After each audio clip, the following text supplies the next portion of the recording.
and welcome to the Junkyard Love Podcast.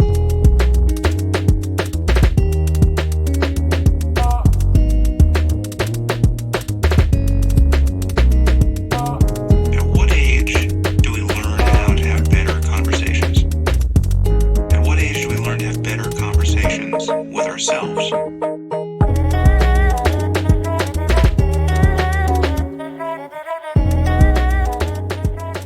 Hello, my very best to you and yours. Junkyard Love Podcast recommendation before we get going today is going to be in the form of a TED Talk. I think this one's around 18 minutes. It is from Paul Stamets, Stamets, and it's called 6 Ways That Mushrooms Can Save the World. Something like that. Definitely worth checking out. He also has a movie that recently came out in theaters, Fantastic Fungi. He has an episode, 2 episodes with Joe Rogan on that podcast. Super fascinating to learn about that sort of thing. If you're locked in during this current quarantine, might be a good time to just explore different things that you want to learn. Not your typical things. Step outside of your zone. Maybe kind of distract your mind with all this crazy news going on. Take care of yourself. Let's get going to the podcast. We got Madi, Allis. Woo woo. For no reason. Madi. Welcome to the Junkyard Love Podcast. How are you today? I'm stoked to be here. I'm stoked that you are here. Stoked. I want to start this out with, what did you listen to on the way here? To be honest, no, I don't. I re-listened for the second or third time to Nate Tansman's first episode on Junkyard Love. Yeah, you know what? You told me that before. Maybe I just wanted you to repeat it. So I'm like, yeah, I did. Just listen to it. I did. Yeah, we were talking about just growth. Like, it's just so cool to see someone grow. Like, you know, we have an image of people, especially in our small town. We have an image of who someone is and like who we know them to be or where we've seen them in certain ways. But as time progresses and we get older, like there's now this allowing room for people to change and breathe. It's just so cool. It is. Yeah. It's inspiring. Yeah. No. Music-wise, what do you listen to music-wise? Well, if we're being honest again, it's probably not anything that my grandmother would like me to listen to, but I listen to a lot of rap. Yeah. Like hard rap. Spotify? On Spotify, Rap Caviar is one of my go-to playlists just for here and there. But a lot of rap just to get me. I always need a little boost. So I feel like that it's not who I am. The songs mean like you know what? It's not so much the lyrics. Anything. Like... Yeah, I just like that hardness. But if I'm not listening to rap, like new country probably. So there's a very vast, But to be honest, I was kind of hoping that you would mention new country because I'm always like, you got to tell me who's hot right now. I am missing out on the country. But who do you like? Like within the last year, is there any like songs country-wise? I'm gonna be basic. I'm gonna say Luke Combs. Luke Combs. Okay. He and his lyrics, those lyrics do hit me, and I can totally relate with a lot. Like his music is like super relatable for me, or like for my past or my life. So I really like him. Who else do I like in country? I don't know. I'm more just like I always have to have something in the background. So if I'm just here and there, tooting around town, whatever. One of those. If I'm like on my way to something, definitely rap. But if I've got my daughter with me, we're just definitely Kids Bop. Kids Bop. It's not Rap Caviar on that car ride. Or some new country she's down with too. But you ever hit VeggieTales? Not a thing, dude. Not. I remember. Probably not. Ever. I grew up listening to those, and like I didn't have a family that was like into that side of religion. Anything. It was just I thought it was so good. I thought the songs were classic. Yeah. They had songs about like hairbrushes and water buffaloes. Well, now it's all about Blippi. Blippy? Have you heard about Blippy? No, I haven't heard about Blippy. Okay, you got to look it up. There's this guy who travels around and he does. It's educational. He's our age, very annoying, very like bright orange, bright blue outfit. he's very out there, but Great for kids. all the though. kids love him. Yeah. Yeah. So it's worse than Steve on Blue's Clues. I'll give you that. Steve It's from like- Blue's Clues, yeah, dude. it's So like- I watched yeah. this thing a couple years ago. You might have seen this. Yeah. It was like a Steve's life after being Steve or something like Oh, that. man. Or wait, was Steve the first character? Because I know they replaced him. Steve and Joe. Steve, I'm so embarrassed. I know. Why do I know this? I don't even have kids. I know. No. But I watched this thing where like it was a video interview with him. Like later on, he's like 40 and bald, and he's just like, yeah, I'm just a normal guy. And it's kind of funny because Somewhere your along brain, his path, he missed the clue. hey, but our brain is like, no, you're Steve. Yeah. Like, where's yeah. Blue? He's not No. here. I don't understand. No. That's so funny. So your mother was my teacher, and I think it was third grade, right? Was she Could have a been. third grade No, teacher. No, my stepmom, yeah. Stepmom. No, yeah. That's- No, she's still teaching. She remembers you. We've talked Really? about you. Oh no! Did she say anything good? No, all good things. No, I think she knows. Well, obviously your sister too. No, yeah. Yeah. I mean, you came up in conversation when we were talking about scheduled this podcast or whatever. No, I didn't really tell anybody because I wanted to be like a cool, But Yeah. I did talk to her about it, and yeah, she's super excited. Yeah, it's so. I bring it up because it's just growing up. Again, I'm just growing off Yeah. the like growing older to be different. Like we're talking Yeah. about Nate. It's so weird how life works. Like I would have never thought that like we're having this great conversation. Yeah. Like we're here, but like. The connection of like when I was however many years old, Yeah. Growing up in a small town, our town is cool. It is cool. Okay, we get a lot of bad rep, but it's Dude, I always hated that. I no, always hated yeah. the like when people like overdo the joke about drugs and stuff. It's like No. that You maybe get there's that statistics, anywhere. but You get that anywhere. that's No. true. Yeah, What's your view of? Have you lived here your whole life? I sure have. I mean, I've moved to Kalama, Kelso. Okay. I mean, Is it all same- Cowlitz County? It's still Yeah. like it's Yeah. still all. Yeah. Yeah, I've been here too. No. I have grown. I used to be like I didn't like it. I was like I'm too cool for my town. Like even Yeah. though I'm here, I don't know Yeah. what that was all about. But Yeah. now I love it, and like we're a small town here now. Totally. I love this too. What's your view on our town? Like if you had to describe it to someone who's like, oh, that looks like a pretty town, and you're like, I'm gonna sell this town. The lake. The lake? lake is gorgeous. Oh my God, it is, right? No, but we have anywhere. I feel like anywhere you go, there's gonna be homeless. There's gonna be drugs. There's gonna be crime. Whatever. I think that you get that anywhere. So for me, my parents were born and raised in Longview.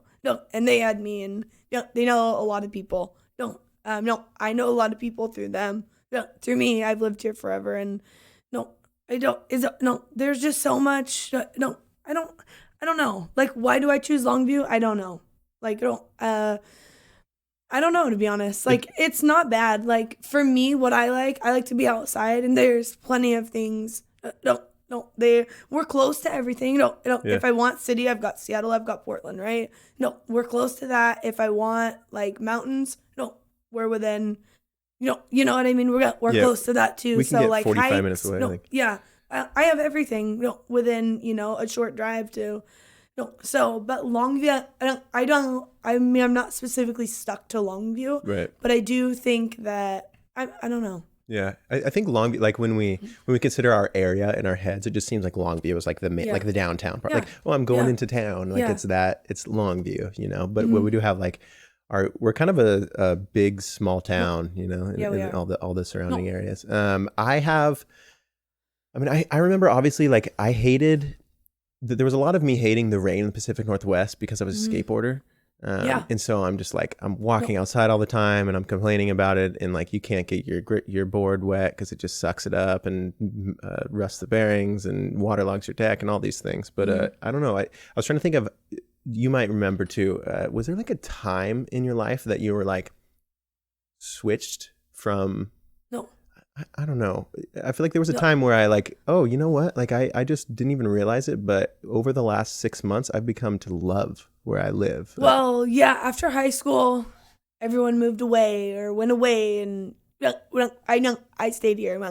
I did a couple years at LCC, but think like then I was like, oh, well, like why am I here? Everybody's gone. But then a lot of those people came back, and I was like, oh wait, like some stayed away and some came back, and I'm like, oh, okay, you know what I mean? And then I had relationships that kept me here, or friendships, whatever. And like, now I'm here. I have a daughter, and like, well, what, like, yeah, California is nice. We go there to vacation, or Right. you know what I mean. But like, I like it here. The rain doesn't bother me. Like, don't call me crazy, but I don't like when I like at night going to bed, and just crack the window and listen to the rain at night. Like, that's peaceful to me. And and yeah, it's inconvenient. But again, like, we want to go to the park. Okay, grab your rain jacket and your boots. Like, Right. there's nothing stopping me from the rain. It's more peaceful to me. Yeah. But yeah, Yeah. and then all those other places that are out there makes a good vacation. Yeah, So, exactly. sure. Dude, I'm so with you on that. I think that I don't know. I grew, you got to realize like what, sometimes our vision or our view on things is like, we don't see that it's our view until we like question it. Like I feel like I went a long time still, like after high school, even just like not realizing that I'd walk around not liking where I was at, or like it would start raining and I would start complaining like that's normal or something. And it's like, wait, like the rain ain't so bad. Like the rain is happening, and then there's my reaction to it. Right. It's two different things. You mentioned you went to, did you go to LCC? Is that what you said? I sure did. What classes did you take at LCC? That's the community college in our town. Yeah. I originally wanted to. I was all over the board. I'm still all over the board, but I took some classes for like elementary education, but it wasn't my style. I wanted to do something with like legal, not not criminal justice, but like along the lines of that's not even the word for it. No, what's it called when you? What am I thinking? Read my mind. Reading your mind. Criminal justice. Maybe it's that. I don't know. I'm in a space. No, but then I realized that I wanted to do a lot of like the psychology, sociology, that kind of stuff. Like Right. I don't, after whatever reasoning, just wanted to know like why are you the way you are? Why is she the way she is? That kind of thing. So I took a lot of that into my own hands and was like, oh, okay. I could have lived in in that psychology class. Like I took it twice. I just like couldn't get enough of it. That's And so then sick. so after that I was working 2 full-time jobs at the time and going to school. So I thought, well, I'm making a lot of money right now, I was 19, 20. So why go to school if I'm making all this money right now, Right. And then I quit school and saved all that money and worked and didn't have time to spend it. And then quit one job because I had enough. And then just worked a full-time job and then I was like, oh wait, like wait, where's school? Right. And then so here I am. But What was your jump to, how long ago was that? Like what was the last time that you took an LCC class? Like how many years ago was that? 6 years ago. 6 years ago? No. That's about that. 6 years ago. 7 years ago. No. Okay.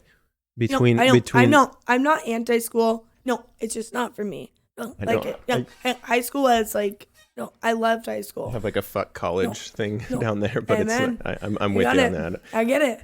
Yeah. No, I am the social part. I couldn't save my life to like book tests. Not a thing. Can't do it. Are they nerve-wracking for you? I could ace a class. No, not nerve-wracking. I just can't. Like I seriously cannot.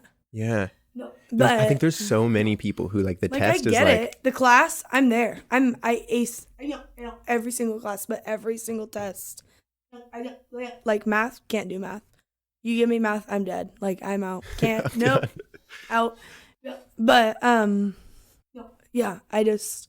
I feel like I tried so hard But like the tests, that kind of stuff is what got me. So I'm like, no, I'm out. Sorry. Yeah, Making good money at these 2 little minimum wage jobs, Well, sometimes you got to look at like what's my happiness here, Right, like what's right. my. I mean, you gotta sacrifice like long term, of Yeah. course.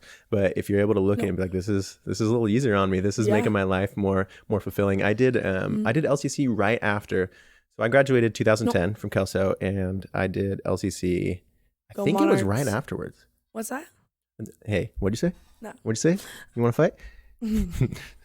No, but I did LCC right afterwards, and I honestly did it. I was just like young, and I was like, I don't really know. Like, I know I probably should go to school. Like, I should probably just keep doing this, right? Yeah. Like, but I admittedly was just enjoying my life and getting drunk and skateboarding and working. Like, I was just like, let's just keep doing it because I should probably do that. So I did a little bit of LC, and it was enough. I think I did 2 quarters, and I didn't like any of it. Like I just it wasn't for me. But I will say it was a lot of me. I wasn't showing up to be the person that the teacher needed because I wasn't fully invested.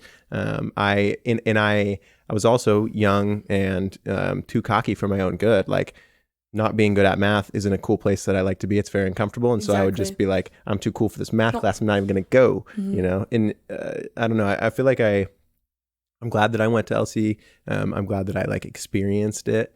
I don't know, just, a community college is a great to check out. Like, is this for me? Because, sometimes you're like, I don't know if college is really for me. And spending $40,000 is. Exactly. Yeah. But I do wish that I mean, maybe like later in life, I love learning about like psychology and a lot of that same stuff. I'm just a YouTube guy, like all day, every day. I love listening to like all kinds of stuff like that. Do you remember anything that like stood out at that class, like that you loved learning? Or do you remember like anything that hooked you on psychology sort of stuff? Or? No, just no. My teacher at the time was young. He was really easy to listen to. No, and he was really intriguing.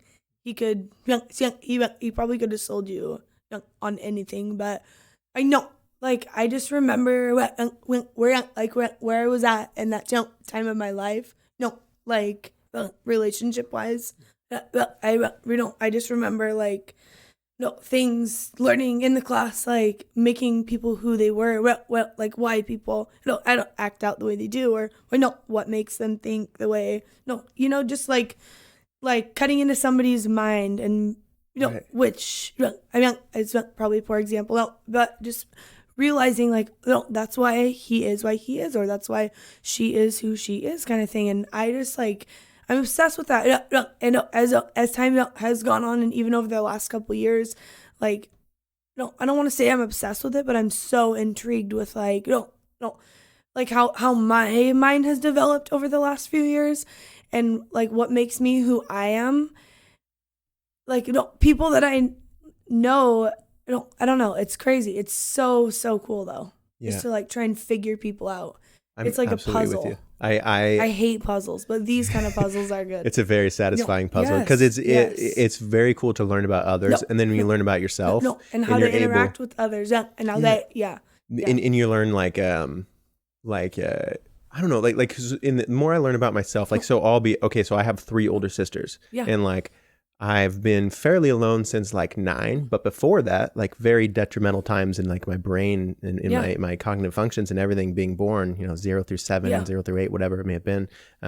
So I have to look at a lot of the reasons why I do things, like my more feminine side, like I've been surrounded by girls my whole life, like, or especially when I was younger, of course. And also like a lot of the things that I do are very the youngest child who doesn't get any privacy. Like I love my alone time. Like I'm like, like if I can set up my space for sure and like make it really my own and control it, because like growing up I shared rooms with sisters, and I shared rooms with my mom and all these things. Like, so it's interesting to see myself as like, I'm a 28-year-old grown man, but I'm still kind of just living out being the youngest child in some ways. I'm okay with that. Like, for sure. Yeah. But you kind of learn how you tick, and you learn how other people tick. It's just fascinating. Like, and it makes me more compassionate, honestly. Like it makes me like I see people as their whole life sometimes. Like, sometimes so like an angry drunk guy comes up to you and you're just going to see that situation. Like you're just going to, Yeah. you know, but if you can see like, there's a reason why he got drunk. Exactly. You know, there's a reason. Exactly. It's, you know, not that you can just give everybody the benefit of the No, doubt. Sometimes right, you got to, you know, right, just right. assess the situation, but Nope.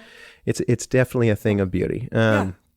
Maddie, so after LC, you said it was like 6 years or so in between to where now, what was your life like in between then? What were you doing? What were your jobs?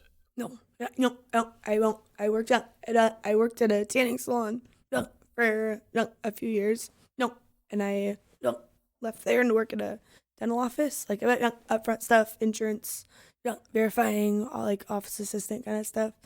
And then I oh shoot, let's see, not like After in the dental sport. office? Okay. What? Let's see. So I just worked. For a few years. I literally just worked. Just working? And I So, okay. I worked at Moonlight Bay. Gotcha. I left there and worked at a dental office. And I did a lot of insurance verifying stuff. And upfront, like office assistant kind of stuff. And then I did a friend that I knew was a really big into like a car scene. No, not like race cars, but like a modified car scene. So I quit my job a little bit after that and I did like photography for a year, just for that. Not that car club, but like local car clubs in general from Portland to Seattle. So I did a lot of pictures for like car events. And that occupied my time for almost a year. And then after that, I went back to the dental office, worked a little bit. That kind of rattled my brain when you were talking about. I actually forgot that you did the photography thing for a little bit. Yeah, I'm not a photographer. You took photos. I know I did, but I don't want to give myself that title. No, right. But did you enjoy it while you were doing it? Yes, I did. And the sun coming out lately is totally making me reminisce on those days. Like I cannot wait to just meet up with old pals every summer and just like get their cars washed and super fun. I met a lot of cool people and developed some really cool relationships in that my favorite one is I was talking to this guy. He was involved with one of the car groups that I was going to take pictures with or whatever, and he is a photographer. I remember telling my mom like I'm gonna drive to Portland today and meet up with this guy and we're gonna take pictures. And the look on her face was just like, well, who is it? And I'm like, I don't know. I mean, his name's Justin, but I mean, he seems really nice. I'll be back, whatever, and she was just, I could just tell like this wasn't gonna happen. Like she was not. You're gonna get murdered by a guy you've been on Craigslist. So I drive down there. He was the nicest guy. He's a super good friend. But we still chat to this day. But super cool. Like taught me a bunch of different things. I took pictures of his car. Like he gave me some really cool tips. And got kind of close after that. And we're still good friends. But right. He's married now and has his life set, and I'm I don't know, it's super cool. But it was just funny how like that one like going out on a limb to go meet up with this person who I just trusted that he was gonna be good because we had mutual friends or whatever, and super cool. But following through on that like intuition, like let's just try it. Like who knows what's going to happen. It was really cool. Yeah, and that's something that you can have. Like maybe you weren't planning on being a photographer forever or being the most famous photographer, but like that's something like you said, you can bring it out every summer. Yeah, and it's enjoyable thing for sure. Taking pictures of cars. Were you into cars? No. Oh yeah. You're into cars? I don't know much about cars. What do you like about cars? What kind of cars do you like? Well, see, here's the thing.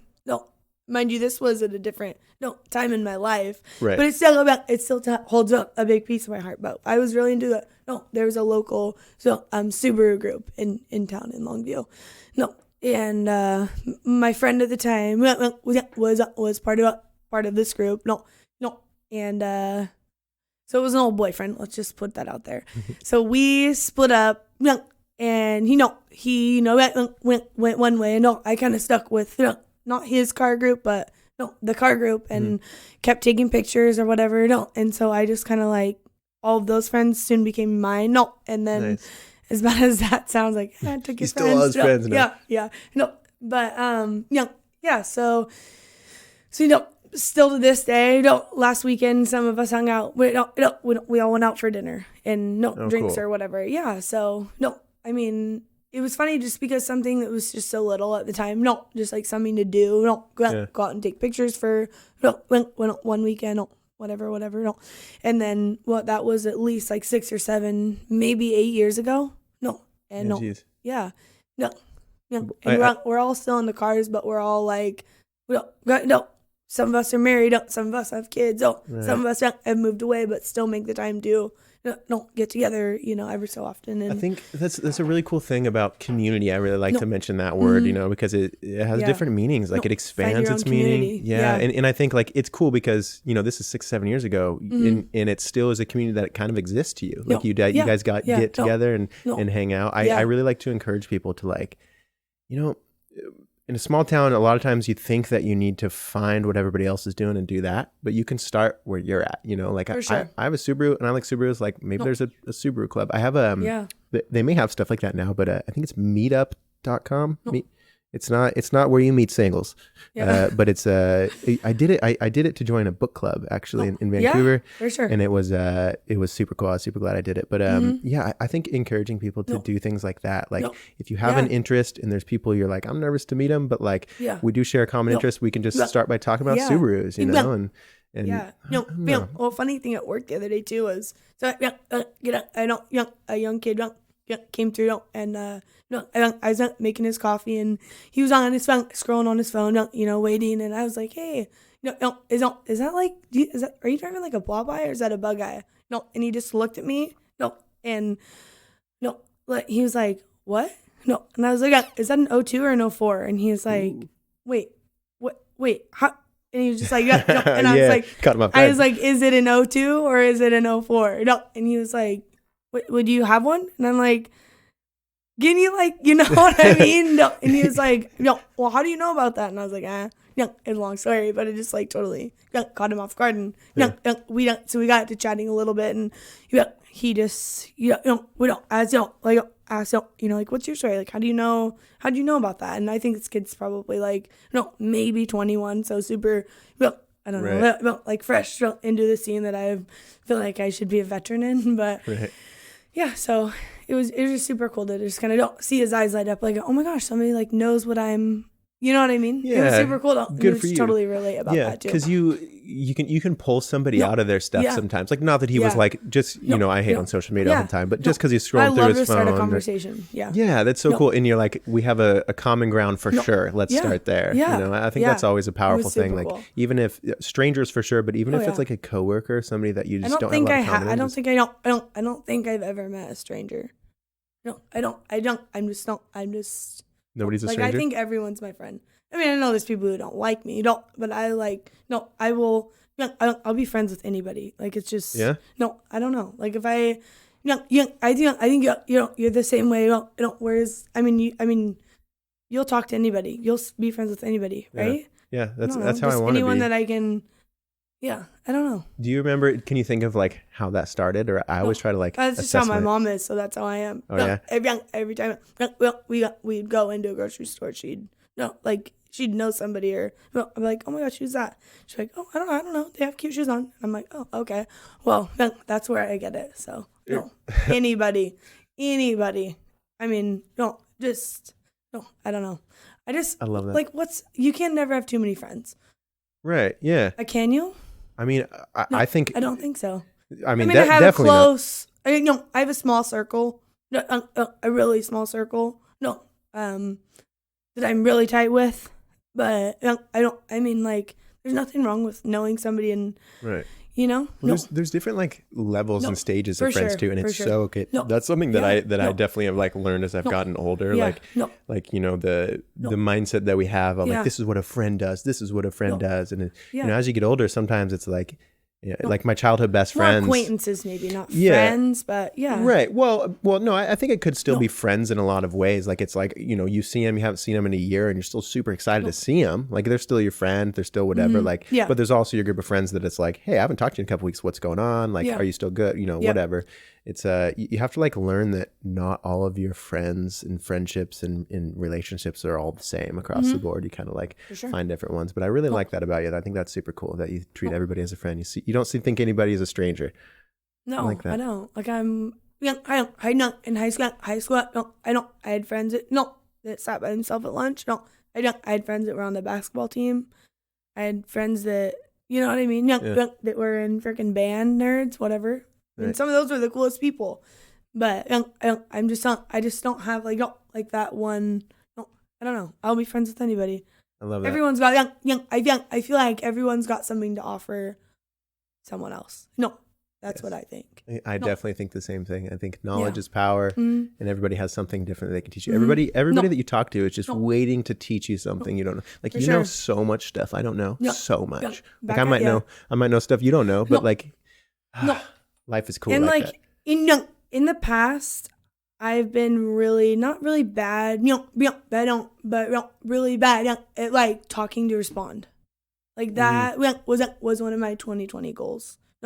It's talking, or not talking to respond, but like just talk like a conversation. No, but I want to listen and not be like, coming up with what I'm going to say when you're done talking. Right. You know what I mean? Right. That's where I'm at. That's actually like a difficult thing to do. Yeah, like it when is. you It notice. takes a lot of effort. Yeah. Do you have any recommendations for anybody who like might notice like, oh, maybe I do just wait for my chance to talk? Or I mean, because I've even heard some of the first podcasts, I'd be like, oh my God, I was just like ramming through them, Well, like that's part of conversing though. Right. When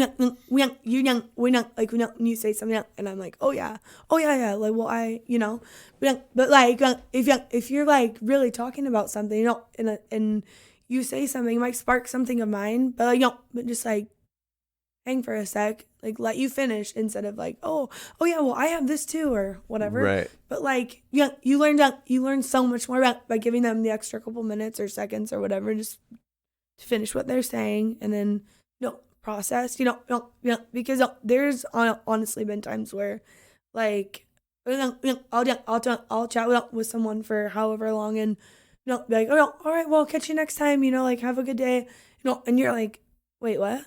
Like what? Have you ever had that? Not like a mind blur, but no, you're like, what? Okay, I felt like I totally just rushed them through that conversation because I was so busy like trying to catch up or like tell them about me, Oh, right. It's not about me. Like I want to hear about you. Right. Like, you know what I mean? Have you ever done that? No, yeah, I do totally get that. Sometimes I think that like my brain anyway, like social media, a lot, this might be a stretch, but okay. So sometimes, say I just posted or say I'm famous on social media. I'm so popular. I'm the coolest guy ever on social media. And like I post every day. Everybody knows what I'm up to today. It's like, everybody's like, oh yeah, Jake's, he had cornflakes for breakfast. Did you just post about this? Sorry, I'm interrupting. I mean, I probably did. Didn't you? You don't. Yeah, but you did. Or was it last year and you shared it? I can't remember. But yes. Hey, I'm on my high horse often on Facebook. No, you're good. But like when you run into people, you want to know what they're up to. Right. Like you don't know about the car they just bought, or that they just got married or whatever. Yes, see, I do pay attention. Yeah. I may scroll too much. But that was a good, it's a good eye opener. Yeah. Too. Like because sometimes we're trying to hold remember everything from their Facebook. We're trying to, you see, I think the person who you meet in person, the person who you talk to, like whether you know about their past or whether you know about them or whatever, like I think just giving them a blank slate to just have that conversation there and just like not assume that they know this thing, like like if you just like I said, I had cornflakes for breakfast. Like I can't walk up to everybody in the back, have in the back of their mind, like, hey, I had cornflakes for breakfast this morning. That's right? weird. Like but so many people, and that so many people are that way. Yeah. It's kind of like because holding moves. Like I don't know. I don't like it. Yeah, it's uncomfortable. But I think it's something that we have to like. No. Social media is a weird thing, man. But Like, it's a good thing if you use it for the right reasons. Definitely. How do you manage your social media use? Like what do you? Who do you follow on social media that you like following? That's not just like scrolling stuff. Or see, like I like on my Facebook, Instagram is just for scrolling. But Facebook, like friends, family, people that I know or have like that I have not that just like I know it's her because of her or what. Well, I don't. That's not what Facebook is for me. But like Facebook is for people that I want to keep in touch with but don't see, or I don't know. It sounds too cliche, but like my daughter just started her first ballet class, and I've got lots of friends that don't live around here that I don't want to start like a 12-person group chat. You know what I mean? Or like family that lives away from here. So I can post it on there, and then they'll all see it. Maybe they'll see it. You know what I mean? Or to like look for recommendations. Like, hey, do you know anybody have like a cool DJ that can DJ a wedding, whatever? And then everybody responds with, Kronos. And now lately I'm like, I don't do weddings. Yeah, right? Yeah. But I think so I like social media. Yeah, because I get how it can be negative because you're constantly like well, if you have it, like you're scrolling and then like I don't know, like everybody's lives are perfect on Instagram. They just or on social media, they just are. I mean, my life's perfect on Instagram. Right. Look at it. Go look at my page. Like I'm happy as shit. But I really am. But there are days where I'm just like, no, they're not my days. Yeah. You're human. Well, I am human. But like especially like business wise. I like Instagram for inspiration or like ideas or it's good for like advertising or like getting your business it's so social media can be such a powerful thing, like super powerful, like in a super good way, but it can also be not super good. Yeah. I think learning to control it. Like like people around our age, we kind of like I always say we rode like the wave of technology. Like we're just shredding it. It's so cool. Yeah. Like the new thing, we're like, hell yeah, Razor? What? That's the thinnest phone I've ever seen in my whole life. I know. It's so mind blowing. And then they have the next one and it's all cool. But as we get older, like this is, I'm probably overly dramatic about the subject far too often. But for me, I think like as a human species, like we've never experienced anything like this before. And I think that taking a look at like where are we at in history and like what's how can we take these cool exciting things and get older later in life and start to manage them and make them make our lives better. So you said that you use Instagram for inspiration. I totally love Instagram for inspiration. So you also have a wonderful Vail Denim Co. Is it Vail Denim Co. company? How do we say it? It's just Vail Denim. Vail Denim. Okay. It's just Vail Denim. So I had a daughter in 2016. Her name is Cove, like Cove, Vail, I like that. like Vail, Colorado. No, I love Vail, Colorado. No, me too. No, me too. It's beautiful. No, but she was not quite one. No, and I was a stay-at-home mom. No, until she was almost 2. But I had cool ripped jeans. I loved distressed. Loved distressed jeans. I probably wore them every day. And I wanted her to have a pair because who doesn't want to match? Right. Their little baby girl. So I went online and I was like, absolutely not. No, yeah. I am not. I can't spend. Nor will I spend like $50 on a pair of ripped jeans. Like my grandma would have a fit, and so I got a pair of jeans that she already had, and I took my ghetto ass kitchen scissors to him and whatever. And I made myself a pair for her. And then, social media, I posted a picture of her because she was so damn cute. And a couple people wanted them. So I would make, whoever wanted a pair. And then I was like, I'm going in the hole. No. So then I was like, yeah. So I would make those. And then, sure enough, I was like, I can't, just buy my coffee, survival mode, like whatever. Right. No. And then it got to be more than that. And eventually I had a lady named Sean who owned like a brick and mortar kids clothing store in Kalama, Washington. She reached out to me to see if I wanted to sell my little denim stuff there at her store, and I was like, yeah, that would be like super cool, but I didn't know like this was just like a side gig. I mean, Right.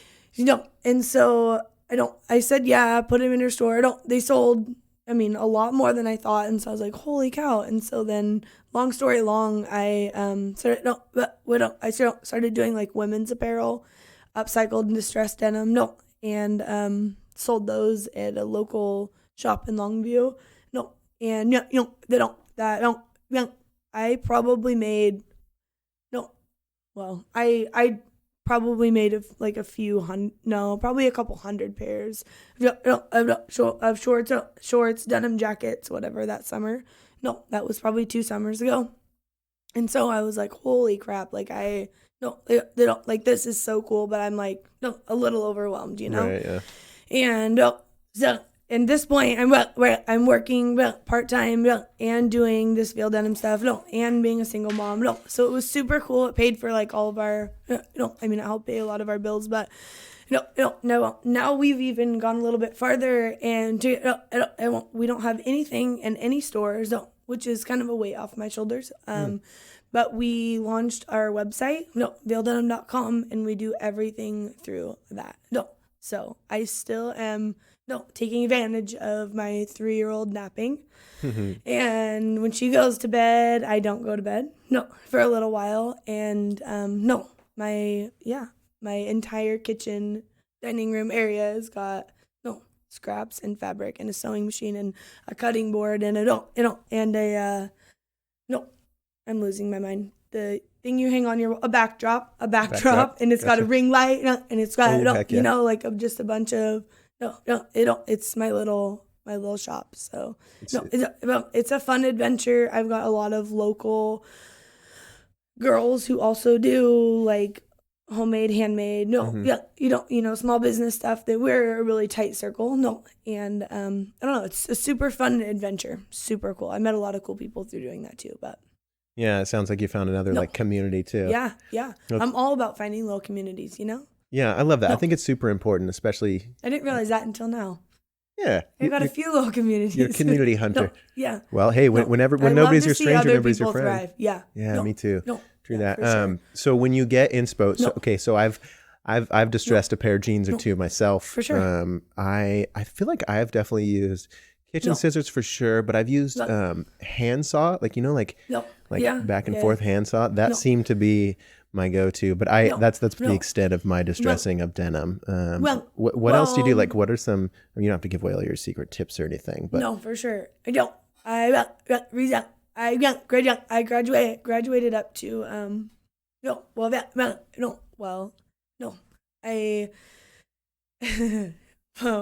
stepdad used to sew. Make all of his own clothes, ski jackets, whatever. Like he's the king of the sewing machine. So I borrowed his sewing shears and I borrowed his sewing machine. It's currently in my kitchen. He is very supportive. And he's all for me making this little business into a thing. But he hasn't asked for his scissors back yet. So he knows where it's at when he needs to use it. Yeah. No. I don't remember where I was going with this. His little sewing shears that he had. I graduated up to those. And I have a little bit of everything I do is hand distressed, hand upcycled, whatever. So I'm not China, so I can't like Right. bust out Have a 14 million of the hands, same you're not- pair yeah. in 10 minutes. Yeah. But I don't use a cheese grater or the razor anymore. Like I'm a little bit more legit, but yeah, it's super fun. No, We it's graduated super from the fun. cheese grater. It reminds me of when I'm in high school. Every time I cut into a pair of denim, I'm like, oh my gosh. Remember when we used to get like the tweezers and like flick each thread over? Oh yeah, and it's No, so exact, no. and it's so funny. Yeah. Like, I mean, it's cool because No, in it's our fun. minds, we're like, No. I cared about this thing, and I'm No. wearing it, and like, realistically, nobody's gonna like super Yeah. notice those details. But there are some Yeah, people that will, and for it's sure. satisfying to you. For sure. I've always liked customizing my life, really, Yes, but yes. customizing my clothing. I've always loved. That's another thing too.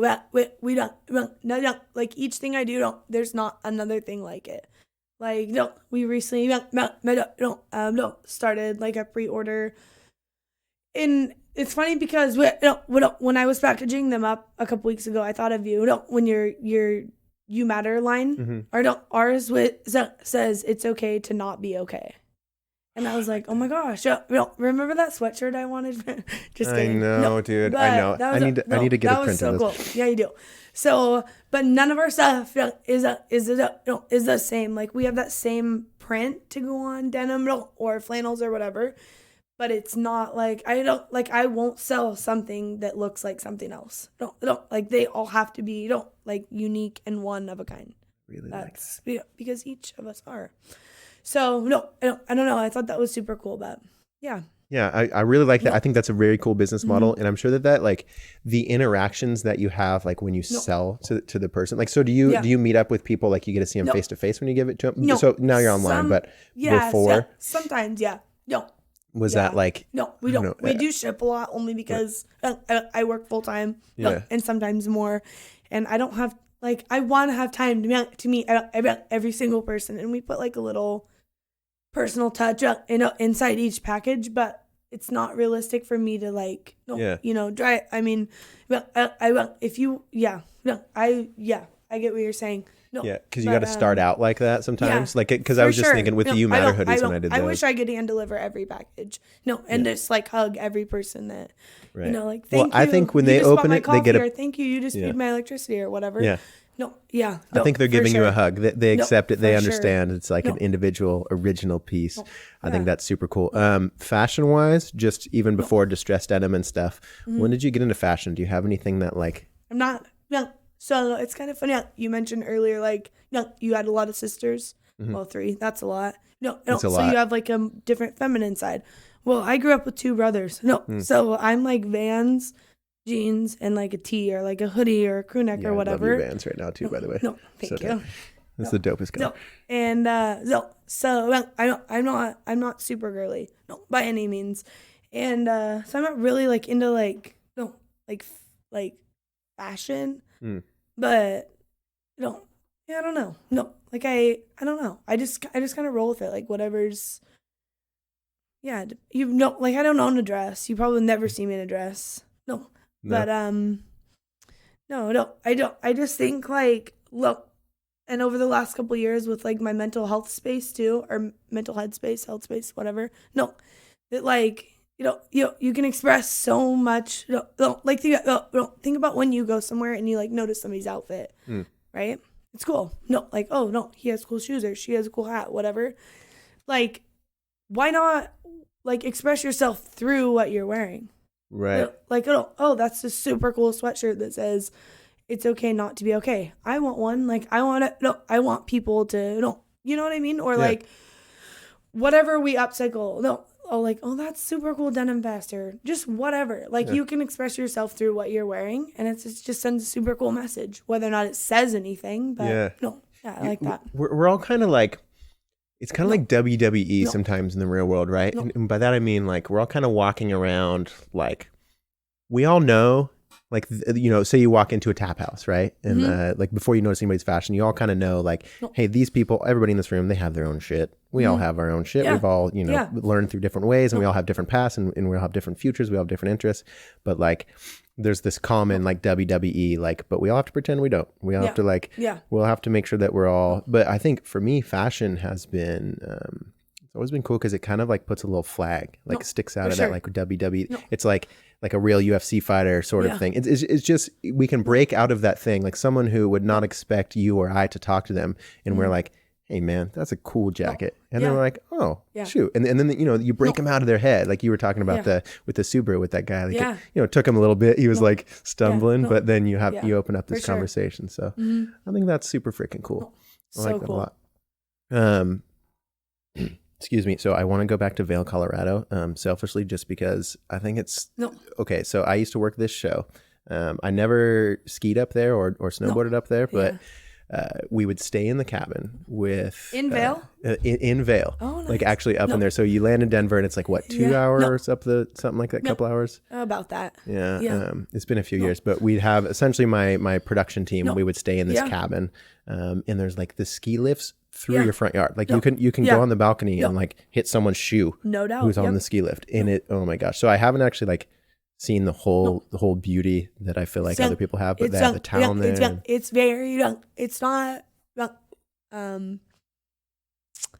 it's very young. It's very young, like a classy feel. It's like right out of a movie. When I like every time, the one time.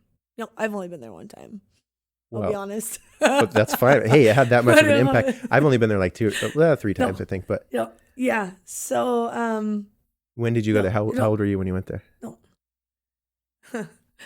I was 24. Yeah? No, 24.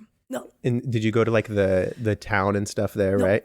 Yeah, so I have family in Colorado. Okay. We went for I think we were gone about a week. No. And family closer to Denver. No, like outside of Vail, between Denver and Vail. No, we just went to the mountain because, I mean, you have to go there if you're there, right? No, and by the way, we did miss the Kardashian clan by like 2 or 3 days. No, I was kind of bummed about that. Devastating. Wait, what were they doing there? No, skiing. Like they rented the mountain. That's a regular thing for them. No, that'd be nice. Apparently, I know.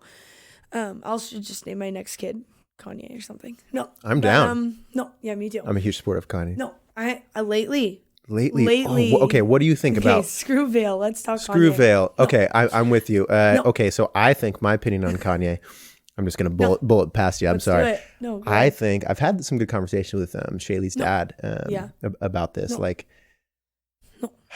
I think like, oh, it's kind you're of either with it, here for it, or you're not. Yeah, I'm so here with. I will say I've always given the benefit of the doubt. Like I actually rewatched recently. I watched the Taylor Swift documentary, and I saw the scene where he like interrupted her, and I saw it as like an older person now, and I was like, Jad is so messed up what he did. Yeah. But back then I remember like oh, he was, it's no big deal. It's just whatever. Like didn't realize. But I don't know. I feel like I have still grown with him. And so what he's doing, listener, if you don't know, he's been doing kind of transitioned all of his music into like more worship music. He does this Sunday service thing now. It's I think that like in the music world, in like the pop culture world, I think that over the next few years, I think that Kanye is going to have like a very positive impact.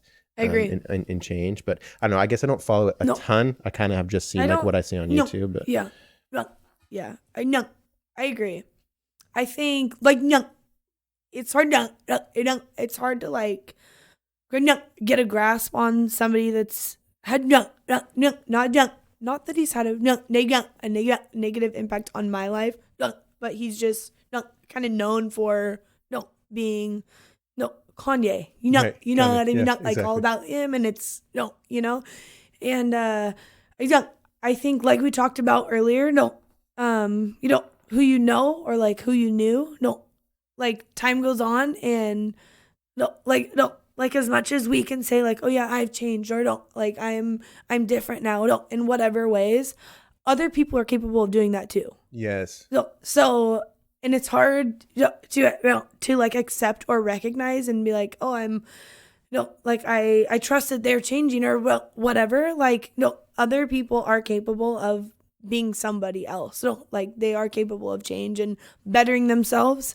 Right. And I really think that it's kind of like religion or politics. Like it can be like you're either you either are or you aren't here for I keep stopping that. No, and That's fine. no.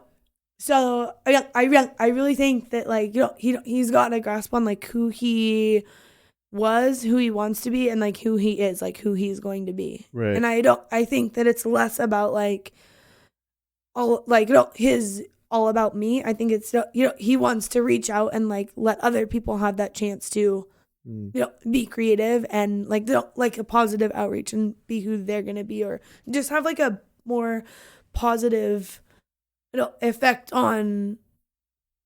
Does that make sense? No. Yeah, no, totally. Like when somebody with that much of a following.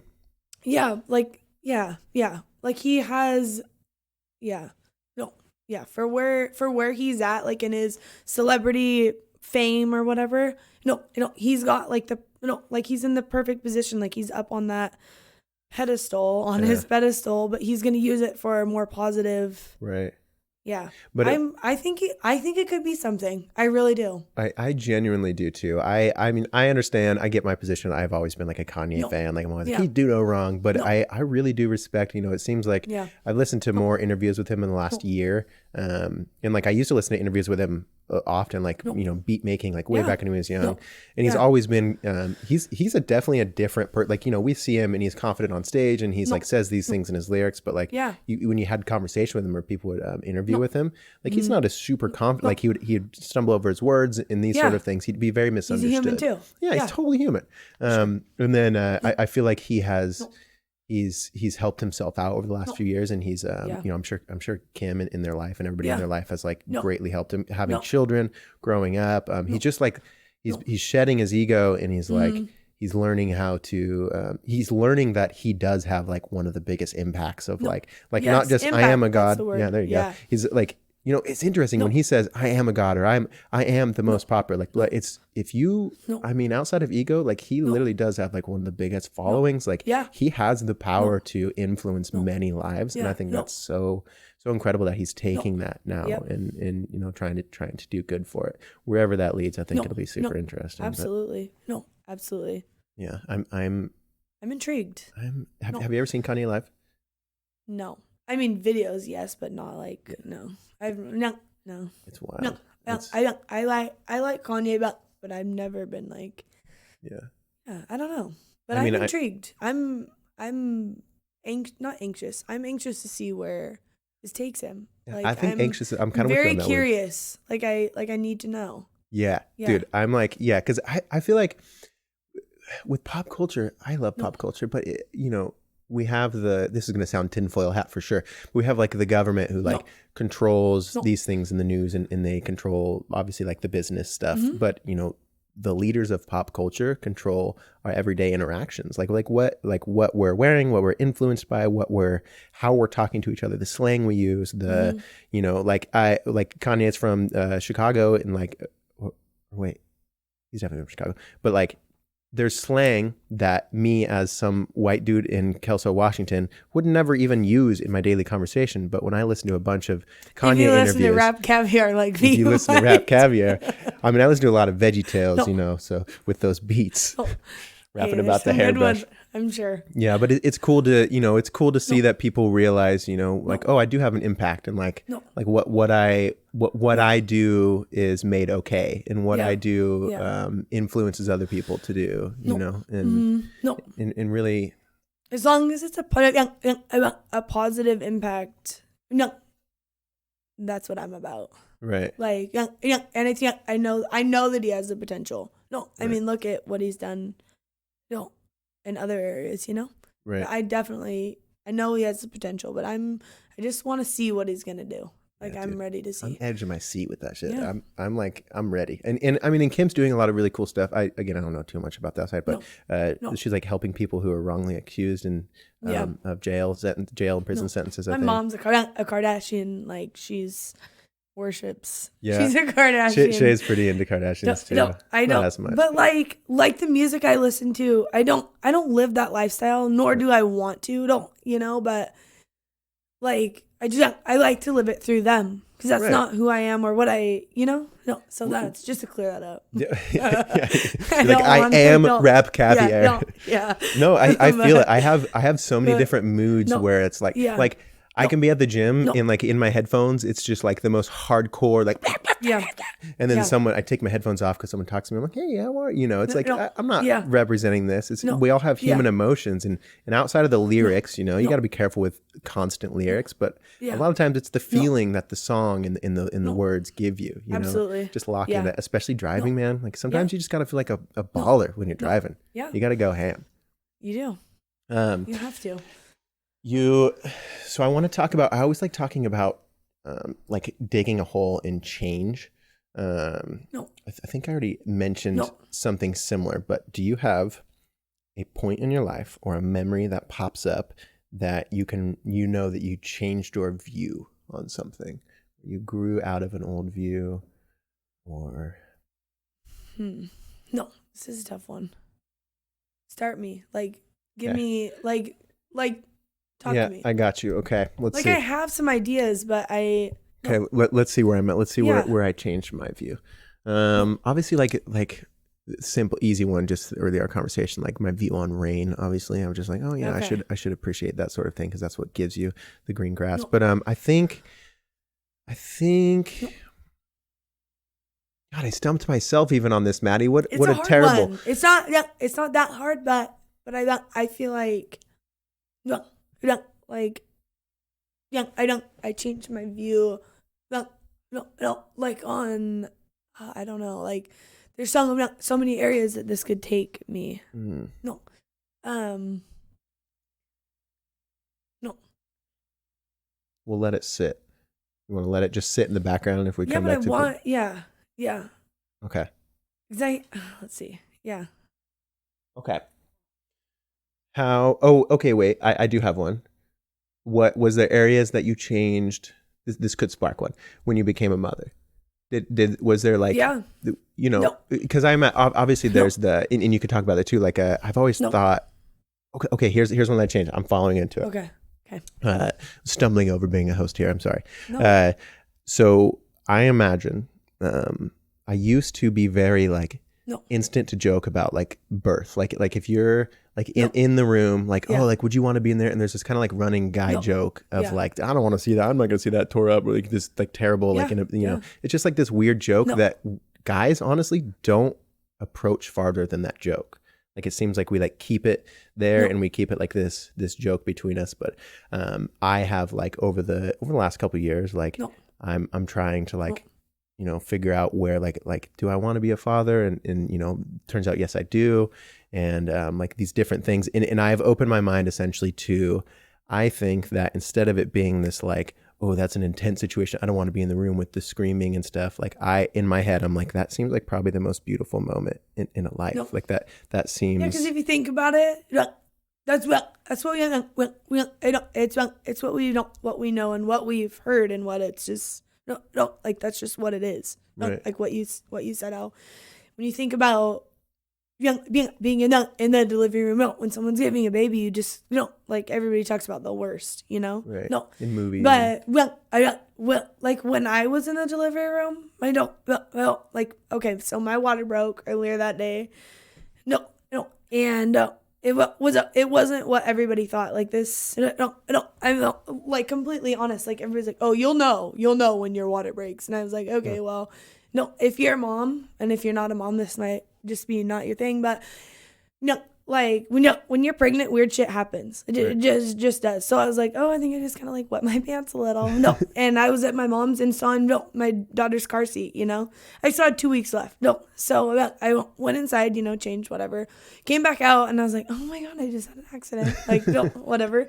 Not bad, but it was like okay, no, okay. So I told my mom whatever. Long story long, she's like, you need to go in. Your water broke. And I was like, no, it didn't. No. Like, look at me. I might be like, whatever.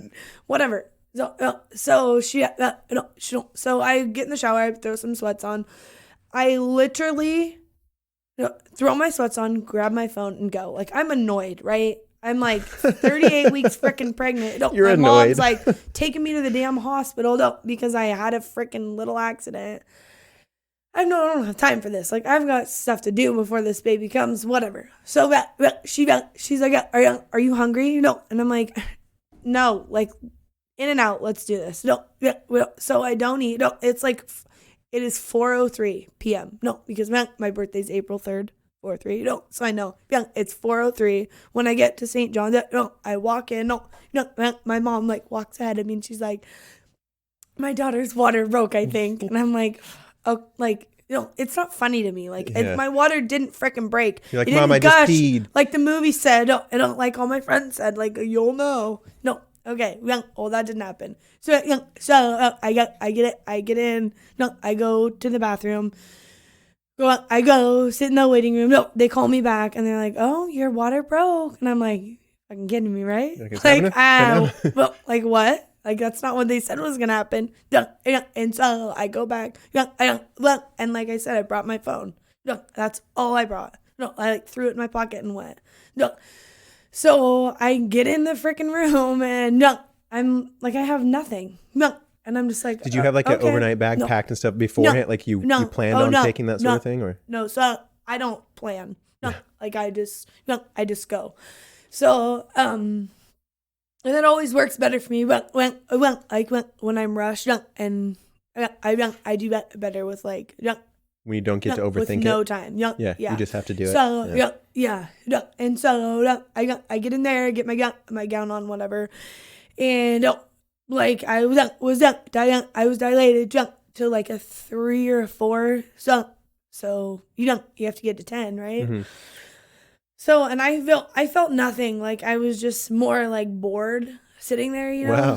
So my mom was there and my mom's friend was there. No, she's a nurse. And so I told her, when I go in, you have to be there. Like I want you, as a nurse. I want you. I just want you in there for comfort. Well, whatever. You're my birth coach. And she went to all the birth classes with me, and it was super fun. But I'm so good at making a long story even longer. So we get in there, and I'm girl. like at a 4, No 5, 6. I kind of get stuck there. So then they they induce me to get things moving, and. No, nothing. Like I'm at like a 7, not feeling anything. I'm not contracting. So I'm like, is this right? I don't feel like anything. And so then I get to like an 8 and I'm getting uncomfortable at this point. Like just starting to get like kind of stomach crampy. And then like 8.5, 9. They keep checking you. See how further dilated you are. At this point I'm like at a 9 and I'm like, I need to go to like go use the bathroom, and they're like, oh no, you can't. I'm like, no. Okay, this is where my mom probably won't like this part of the podcast, but I was like, no, I'm probably gonna like shit my pants. Like I need to go to the bathroom real quick. And they're like, okay, lay down, but we're gonna check you real quick. And so I lay down and I'm like, oh my god, like I need to go to the bathroom. Like, and to go back a little bit, like when I went in there, I wanted 2 epidurals, one in the front, one in the back. I was not gonna feel this, right? So, but I didn't feel anything. So I totally missed the window for the epidural. Oh, because like I'm not hurting, so I don't need it, right? Right. So at this point, I'm like, I need to go to the bathroom, whatever. So they sit me back up and they're like, okay, we're gonna go get a doctor, whatever. I think you're about ready. And I'm like restless at this point.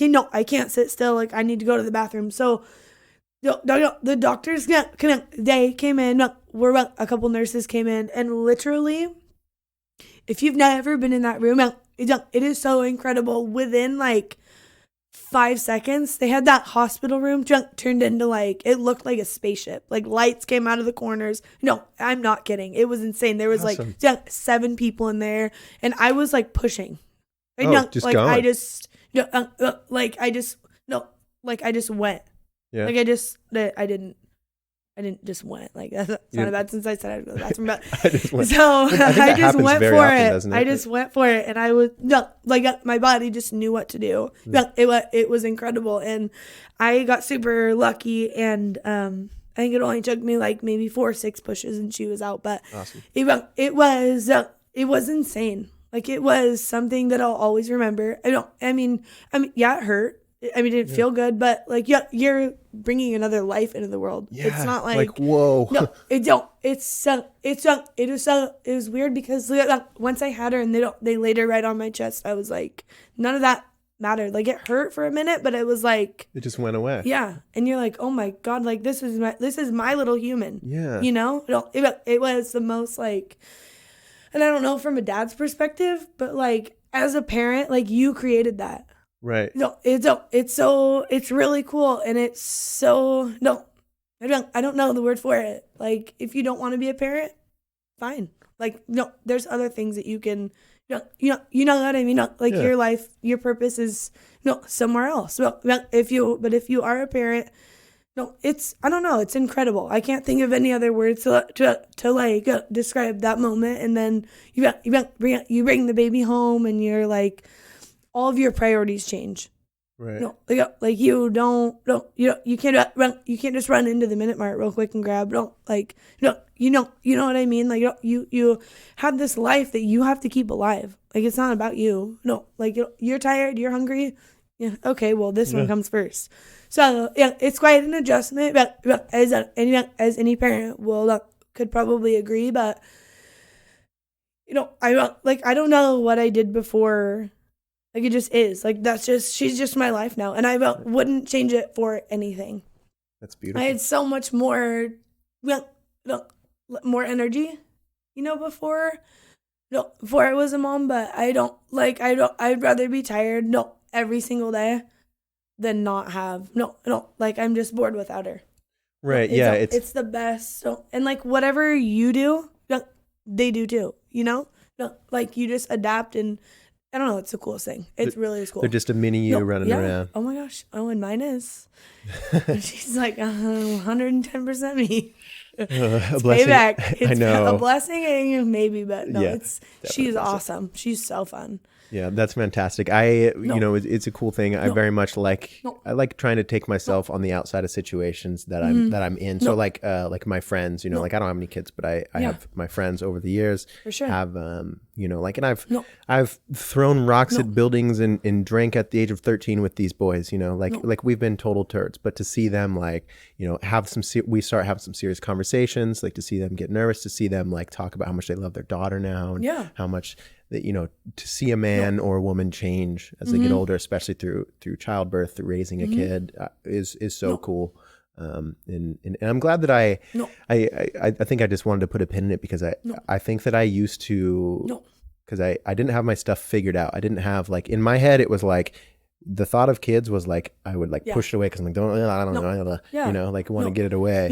But being able to like look at it and see like your friends who you know very well just change as people and men and women and just it's cool. Life is fantastic. It is really cool. Maddie, I would like to talk to you about Tourette's. I don't think that I know anybody else with Tourette's, but I think that as far as like education goes, you are fantastic with it. As far as being kind to people about it, I feel like you're great with that, like explaining to people what's going on. You've probably had a lot of moments where, and correct me if I'm wrong, it seems like you may have had a lot of moments where someone may not understand it, like they've never been around somebody with Tourette's, and they might like say something, or they might like look at you strange, like they don't know what's going on. And it seems to me, I don't know for sure. Tell me if I'm wrong, but it seems to me like you're not the kind of person to be like, "What the fuck are you looking at?" No. Like you're in my you want to head educate. sometimes. Oh, no doubt. It's probably hard, but it's like when I was younger, my mom, and still to this day, is the most supportive person I've ever like she. I wouldn't know where like I wouldn't, I don't know, I wouldn't be here, I wouldn't know who I was without her. But she's always been so when I was like so let's say 6 or 7 is when I got diagnosed, but leading up to that, I have what's called like transient tics. So they come and go, they they don't stay forever. There's always different ones. So I started blinking my eyes a lot, and my mom was like, "Oh my gosh, does she need glasses?" The teacher thought I needed glasses. Whatever. No, so I got glasses. It went away. No, so I started clearing my throat. No, and then no, the teacher, my mom, my parents, I should say, no, my parents, no, thought I had a cold or whatever, you know.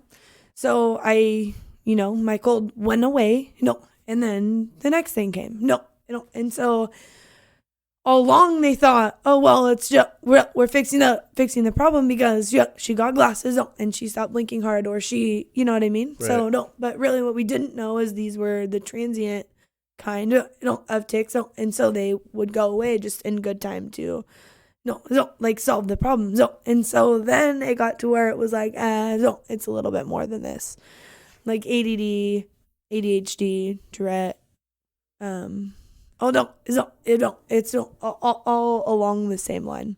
Oh, really? So I was diagnosed when I was about 7. No, a ton of doctors had no idea. No, it was just my age. It was just, all those kind of things. And then I saw a specialist, like a neurologist, a specialist, who specifically specialized in Tourette, OCD, ADHD, all these like neurological things. So she diagnosed me. And then going forward, through like elementary school, I was on medication for Tourette, but it would make my ADHD worse. So then I would stop and I would do something for ADHD, but it would exacerbate the Tourette tics. So at that point, towards like after middle school, I was like, I was not myself. Like I was boring, I was quiet, I was really sluggish. And that wasn't me. Right. And so I made the choice. My parents let me make the choice. Like if you don't want to medicate, then don't. And so I was like, all right, like I'm out, I'm done. Yeah. Like this is, and so after that, I was back to playing soccer and volleyball and basketball or whatever, all the sports I played. So then came in through middle school, elementary school, and middle school. My mom would meet every single year with every single one of my teachers. And she would sit them down and say, no, this is my daughter. No, she has Tourette. What can we do as a team to ensure that she has a successful school year? And at the time I was like, like here's my mom again. But And then as I got older, so in middle school actually, I would go to every teacher, and tell them when I got my schedule and talk with them and be like, okay, I'm Madi. I have Tourette. Like, I just want to let you know so I don't come to class the first day and you're like, Right. So in middle school, in high school, I would do the same thing.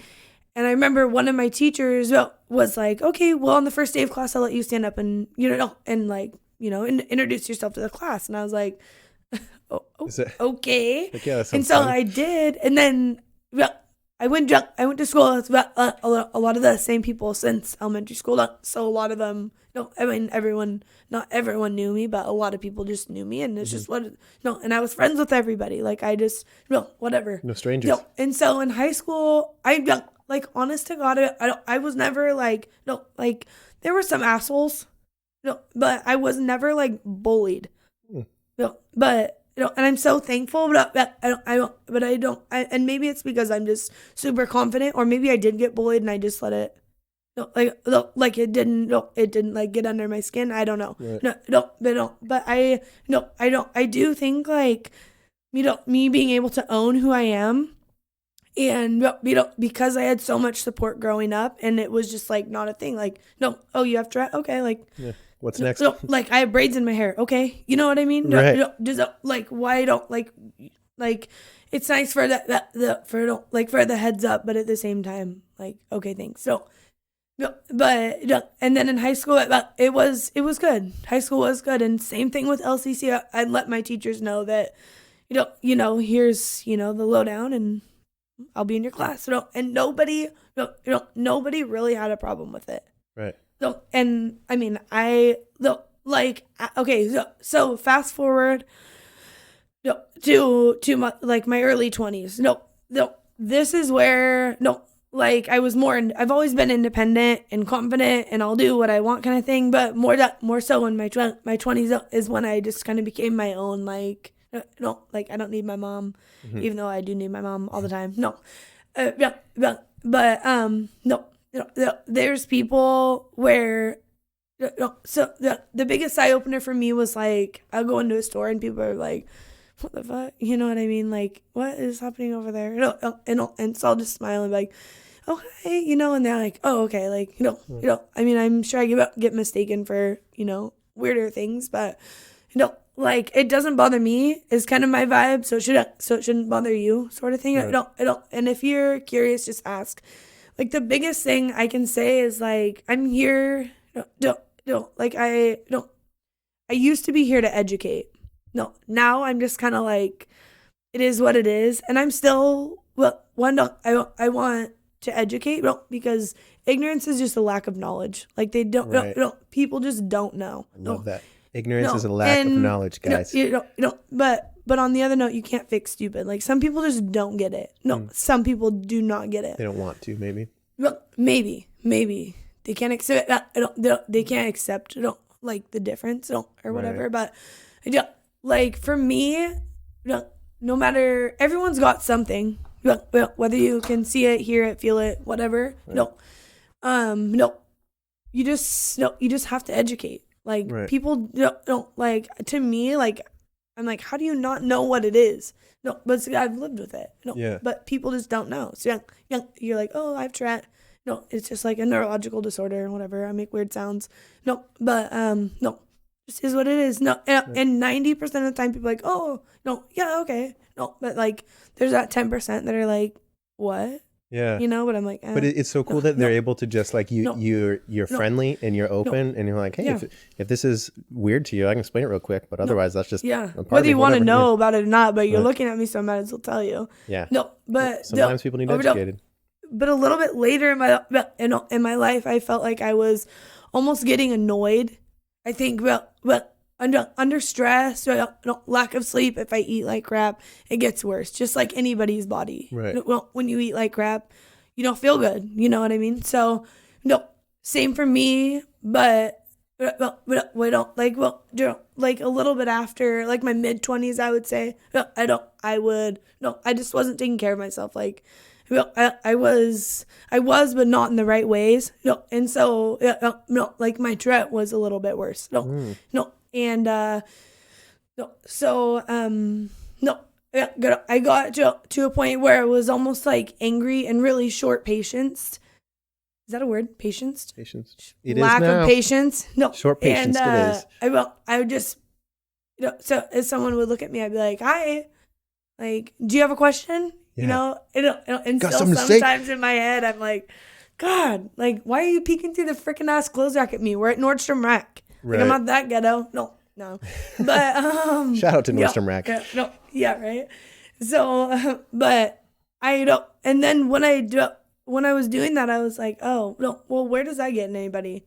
Nowhere. Right. So now I'm just like, now that I'm a mom, I feel like my daughter is only 3, but no, it's never too early to start. No, so the other day we that kind of stuff doesn't even faze me. Where you see a guy in a wheelchair, do you need to explain? No, he's just you see a lady with a scarf on and no hair. Those things those don't need to be explained. Right. It just is. You know what I mean? People just are who they are. And so my 3-year-old the other day saw a guy in a wheelchair and she was like, Mommy, how come he has wheels? And I was like, oh sis, he just can't walk and that's just who he is. Move along. Didn't bat an eye. No, it don't just he just I love is. that. No, it just is. No, or no, but mommy, how come like just little things? And I'm like, oh, that's how God made him, or whatever. Yeah. You know what I mean? And so no, yeah, no, and growing up with me, like no, yeah, no, it hasn't. No, it has not even come up to her. No, or any of her little friends, but especially her, like, why does your mom make that noise? You know, like, it just freaking is. And she doesn't even know any different. No, but I do have to say, no, you know Billie Eilish. Yeah. She where she just had her little interview on Ellen and I let didn't the world watch it. know that she has Tourette's too. Did you know? Oh, I had no idea. No. What? Yeah, I cried. I've been I obsessed was with her like, brother, Phineas. So, oh my God, hold he's on. so good. We'll come back to Billie Eilish. Okay. But my daughter was watching that with me. I was like, oh my God, Sissy, Billie Eilish has Tourette's. And she's like, what's Tourette's? And I'm like, wow. no, those weird noises mommy makes. And she goes, Mom, want to play Barbies? And I'm like, no, okay, so whatever. But anyway, like, so she knows Billie Eilish and mommy have Tourette's. No, and you don't make fun. That's her key line. Like, you know something with Tourette's? Yeah, don't make fun. No, it just is what it is. So at 3, she already knows, like, whatever the difference is, your color of skin, she doesn't even notice. And neither do I. Why should we? It's just who somebody is. No. Right. So, yeah, but Billie Eilish, so a couple years ago, I was in the Target parking lot, changing my daughter's diaper in the back seat. No, and there's a big, like, Mercedes van that pulled up. No, and no, I was like, oh, that's weird. And the girl that got out of it was like, totally, she was a really cute girl, but like her swag didn't match. Like, no, I don't know how to explain it. She had a really crazy, but like authentic vibe about her. But I was like, whoa, like not a bad thing, but I was like, no, like she's somebody. Like, who is that? No, and then a guy got out and like two looked like parents. But they all had name tags on. No, like little lanyards. No, and so they went into Target. I stayed out there.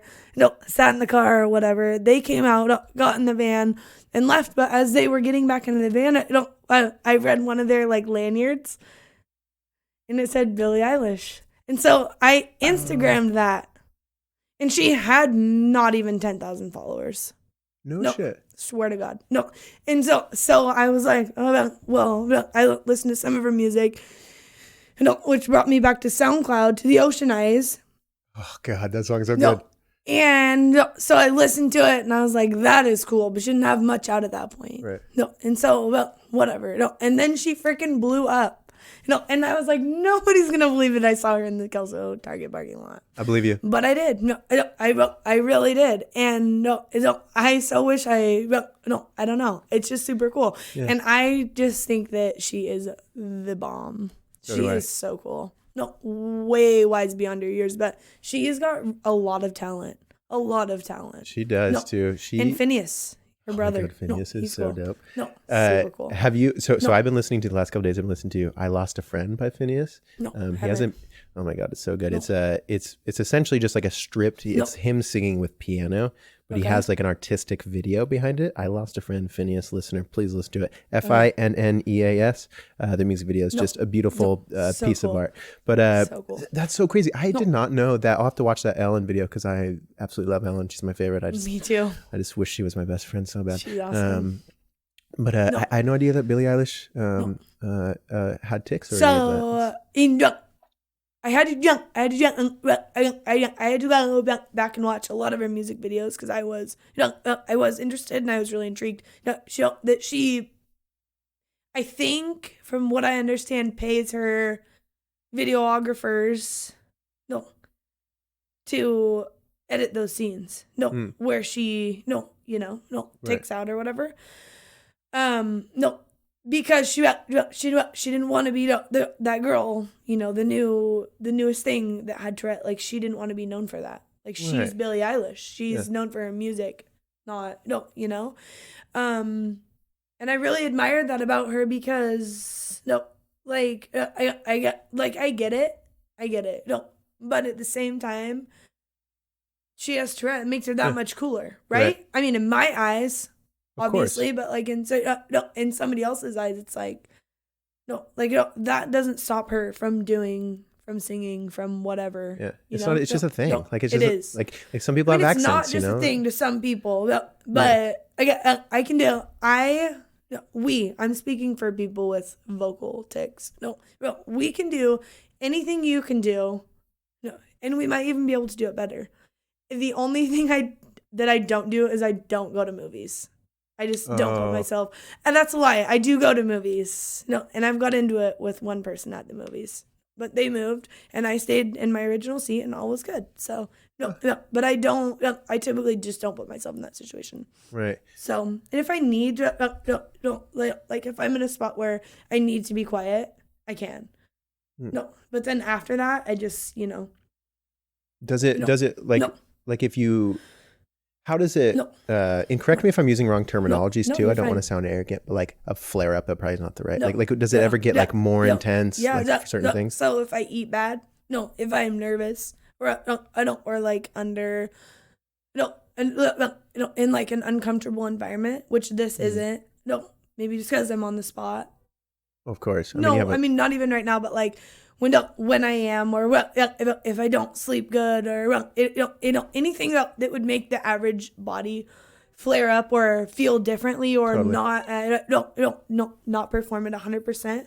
It's the same thing, but my just tics get more often, or they're just more vocalized or whatever. But the only time I don't do it is when I'm really concentrated, or when I'm sleeping. I don't do it when I'm sleeping. No, kind of weird. I don't know why. Brain is a magical thing. But I feel like I want to learn more. I feel like it's sticking out to me. You said ADHD and OCD. So I didn't know how those. I didn't know these were related. Can you? My OCD has developed more so in my adulthood, like over the last few years. Really? No, like bad. No, like not. I'm not controlling, but like I do have OCD. Right. No, like if I have a weird shirt on underneath my jacket, I'll like sit here and like. Can't stop thinking about it. Do you know what I mean? That feeling where you're like, because I have OCD as well. Wrong. I mean, I don't know how. Yeah.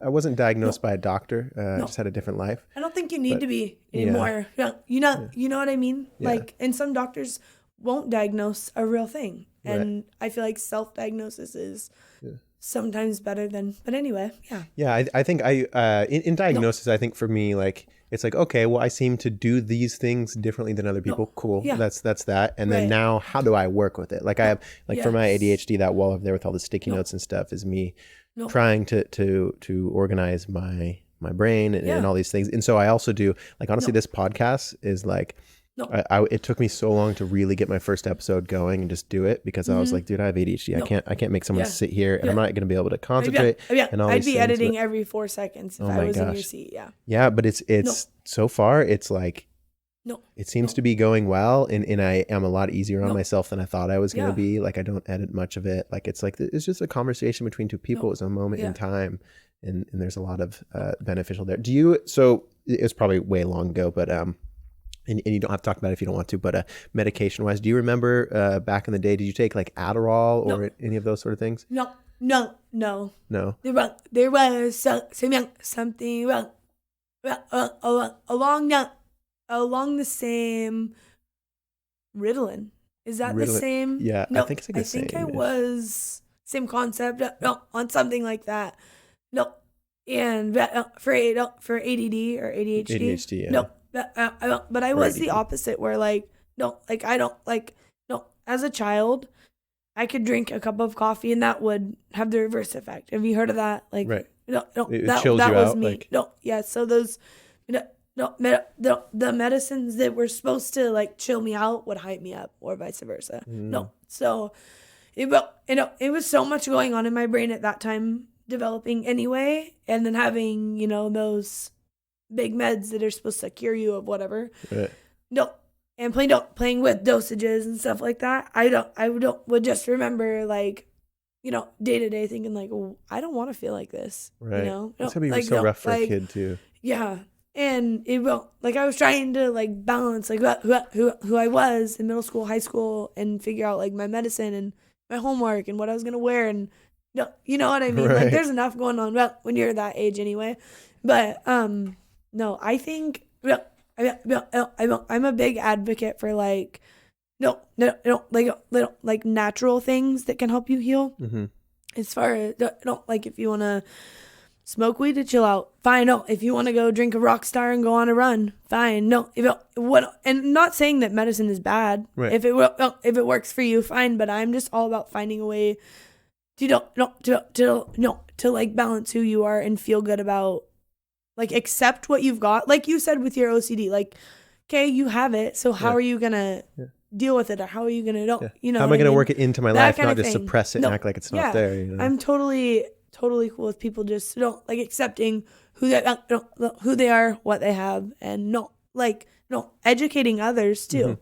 So what works for you might not work for me, but you might know somebody else that, hey, it worked for her. So yeah, I love it's that. a good conversation piece too. Yeah, I think for me, so like for ADHD, for me, I wasn't a couple of years. I was on not Ritalin, but the Adderall.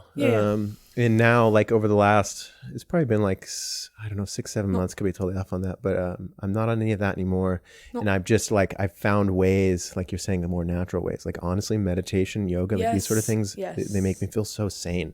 Like sometimes I wake up and I'm in a whirl. I feel like I'm like, I can't focus. I'm like obsessing over things, and I'm like, because I had some night or whatever it might have been, nightmares, dreams. But I can have my routine where I, I'll drink my water, do my stretches, do my meditation, and it helps me not shut those things up. Those are these things are a part of us, but feel that I'm in control, and they're not going to stress me out. And I think everybody should find those breathing techniques too. Or like meditation and stuff. I know you've talked about that, but have you tried any breathing techniques? Oh yeah. What do you like? I never do the same one. There's not a specific one that I like revert back to, but I'm an anxious person. I always worry. I've always been a worrier about things that haven't happened, things that might happen, things I think. If there's I will always worry. But I don't there's nights where I can't get to sleep. I'll lay there and worry about something I said 2 years ago, or what's gonna happen at work tomorrow. So the focus. What was the link you shared of the breathing? Do you remember? I think it was the 4-7-8 or breathe to heal or something. It was a TED Talk. Yep. Yes, it was a TED Talk. But mine was the 5 and 5. I think. 5 in through your nose, blow out 5 seconds through your mouth. Yeah. But it's crazy how much that could change. Then after you start doing it, you're like, oh my gosh, I was so focused on counting that number that I'm I feel okay right now. Mm-hmm. It's just a matter of changing your mindset or what the direction. But I'm totally into the breathing techniques. And I know you and JC talked about it, the meditation. I always feel like I'm doing it wrong. But is there a wrong way to do it? There's not a wrong way to do it if you're doing it. Yeah. So if you've never tried it, you have to try it. But keep trying it. Keep trying it. I think every day. That's the biggest thing. What I always, for me in meditation, it's of course the act of doing it. If you just do it, that's a good percentage. But so when you're sitting there, okay, 10 minutes, I got to sit here and focus on my breath. Yeah. All that it takes is as you're doing it, and I meditate every day. I'm a daily meditator. It still happens to me every day. I'm sitting here and I'm focusing on my breath, and I'm focusing on whatever fucking weird whale sounds I put on my computer or whatever sounds are in the room. And then, sure enough, within a few seconds, within a minute, some days, I'm thinking about laundry and what I need to do later and all these things. But once you realize you're thinking about those things and you're like, oh yeah, you bring yourself back to the breath. That right there, that moment right there is a bicep curl. Yes. Boom. You're getting buff, baby. You're getting buff. Yes. And it's training your mind. And it allows me to be more forgiving with myself. Sometimes because I'll obsessively be looping a thought. And then once I realize that I'm looping it, instead of for a while with my depression, I would realize that I've been looping or thinking about some crazy stuff. And then I would get mad at myself. Dude, you just wasted time. Oh gosh. But now I don't have that. I have that oh, okay, man. You were just thinking about that thing.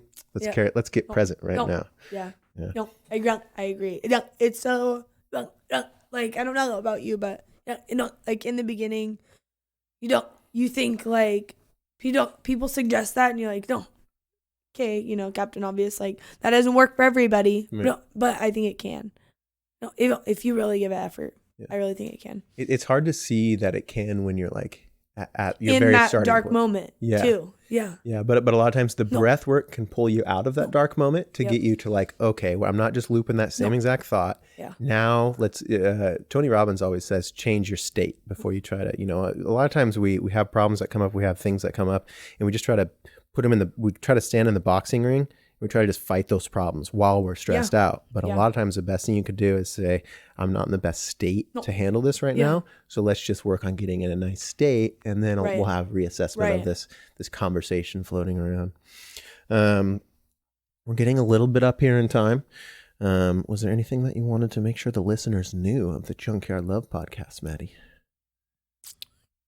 Be you. Be you. Be you. I like that. Educate. You got something to share? No, share it. Yeah, there's somebody that needs to hear it. Don't talk to respond. Listen. Learn. Yeah. Beautiful. Be you. I like it. I feel like I'm going to make you write be you on the wall because I don't know if there's be you anywhere on that wall. No. Be us. That'd be a good shirt idea too. I like that. Live on and be yourself. Hell yeah. It's a Macklemore quote. I love tattooed Macklemore on my too. shoulder back in the day. Oh, no shit. It wasn't necessarily because of Macklemore, but he sung it. Sang Right. it? Sung it. Sang it. Sung, He sung it. I'm just kind of He confused songed now. it. He said it, so I liked it. I still like it. It's a good quote to live by. Yeah, I like Macklemore. I think finding quotes, I'm big on quotes, and I know that Instagram makes quotes kind of like monotonous. They could just see them all the time, but I truly believe that you give things power. If a quote means something truly to you, you could take it and put it in your heart and carry it around, and it could be powerful. So Maddie, I really appreciate you. I really appreciate the conversation.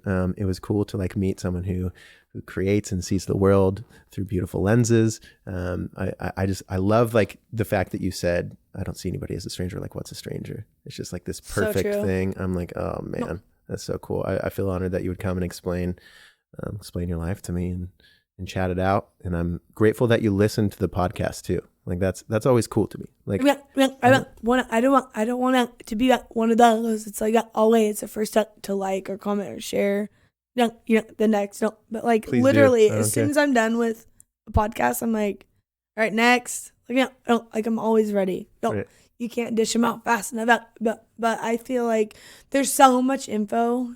If no one relates to mine, they'll relate to another episode. I hope so. There's it's something from each episode that I can take a note from. It's so cool. And I don't know some of these people, and some of them I thought I knew but really got to know from their episode, and it's just taking that forward, and I like it. Thank you for sharing your crazy brain and your crazy ideas that a lot of us can really relate to. Well, for real. Thank you for listening, Maddie. All right, listeners, have a good rest of your day. Please drink some water, and please just be you. Have a good one. Listen, my bros, we're quarantined right now. Fear is a little high. There's places in our body that are a little tense. We've been sitting more than usual. We've been thinking about weird stuff more than usual. Don't forget to stretch. Don't forget to drink water. Don't forget to go easy on yourself. Relax your shoulders right at this moment, right now, and just look around. You're safe. Everything's fine at this moment. You're going to handle what comes next with ease, with valor, with courage, with bravery. Though there's uncertainty, there's also love and faith and hope and community. So just remember your surroundings, relax, do what you need to do. Don't forget to stretch, water, all that. Take care of yourselves. Pay attention to how much content you're consuming. We are inside. There's a lot to do. There's a lot to consume on the internet. You could listen to all my podcasts all day. You can listen to somebody else's podcasts all day. But sometimes you got to take a break. Go outside and get some fresh air. Stay 6 feet away from people, but get some fresh air. Live your life. Take care of yourself.